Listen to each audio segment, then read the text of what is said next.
வணக்கம்.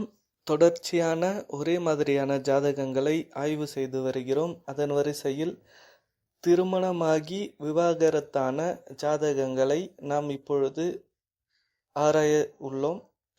திருமண வாழ்க்கையில் பிரச்சனையுள்ள ஜாதகம் அமைப்பு எப்படி இருக்கும் என்றால், லக்னம் மற்றும் லக்னாதிபதி இவற்றில் ஏதாவது ஒன்று கெட்டிருக்கும்.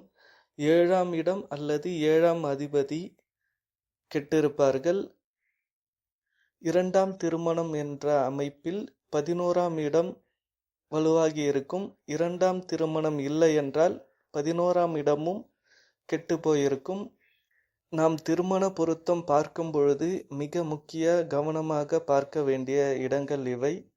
லக்னம், லக்னாதிபதி, 7ஆம் இடம், 7ஆம் அதிபதி, 11ஆம் இடம், 11ஆம் அதிபதி மற்றும் 5ஆம் இடம். 5ஆம் இடம் ஏன் பார்க்க வேண்டும் என்றால், குழந்தை பாக்கியம் உள்ளதா என்று திருமண பொருத்தத்தில் பார்க்க வேண்டும்.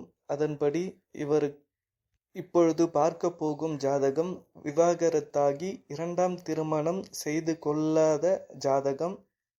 இவருக்கு ஒரு ஆண் குழந்தை உள்ளது.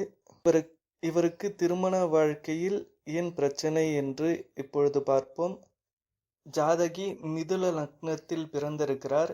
லக்னத்தில் ராகு, லக்னாதிபதியான புதன் 5ஆம் இடமான துலாத்தில் இருக்கிறார். லக்னாதிபதியுடன் அமாவாசை சந்திரன், நீச்ச சூரியன், உச்ச சனி மற்றும் குருவுடன் கூடியிருக்கிறார். ஆக இங்கு லக்னம் மற்றும் லக்னாதிபதி இருவருமே கெட்டிருக்கிறார்கள். திருமண வாழ்க்கையை சொல்லக்கூடிய இடத்தில் செவ்வாய் இருந்து கேதுவின் பிடியில் இருக்கிறார். 7ஆம் அதிபதியான குரு 5இல் இருந்தாலும் அங்கே அமாவாசை சந்திரன், நீச்ச சூரியன் மற்றும் உச்ச சனியுடன் கூடி திருமண வாழ்க்கையில் பிரச்சனைகளை கொடுக்கிறார். ஆக 7ஆம் இடம் மற்றும் 7ஆம் அதிபதியும் கெட்டுள்ளார். இவருக்கு 2ஆம் திருமண எண்ணம் இல்லை. அதற்கான காரணம் 11ஆம் அதிபதி 7இல் இருந்தாலும் அங்கே கேதுவின் பிடியில் இருக்கிறார் மற்றும் உச்ச சனியும் பார்க்கிறார்.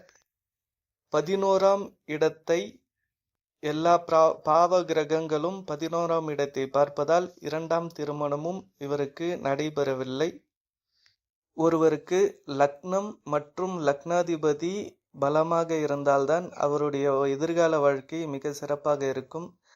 இல்லை என்றால் வாழ்க்கையில் அதிக போராட வேண்டியிருக்கும்.